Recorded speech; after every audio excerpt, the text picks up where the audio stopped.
त्यामुळे गुहागरमधलं हे सगळं चित्र आहे। अनेक ठिकाणी झाडांची पडझड होऊन घरांचं मोठं नुकसान झालंय। गुहागरमध्ये अनेक गावांचा आजूबाजूचा संपर्क सुद्धा तुटलेला आहे।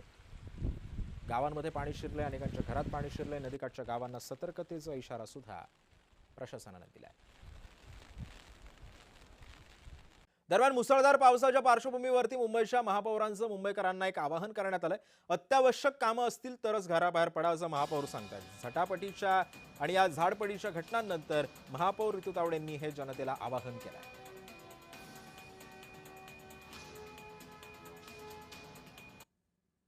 या परिस्थितीमध्ये अनुचित प्रकार घडू नये यासाठी मी आपल्या सर्व मुंबई महानगरपालिकेच्या वतीने आपणा सर्वांना नम्र आणि अतिशय महत्त्वाचे आवाहन करते की अनावश्यक घराबाहेर पडणे टाळा।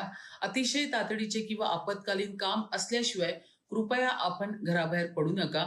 आपल्या घरातच आपण सुरक्षित राहा।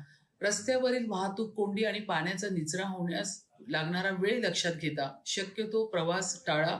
प्रशासनाकडून दिल्या जाणाऱ्या सूचनांचे आपण सर्वांनी या ठिकाणी पालन करा।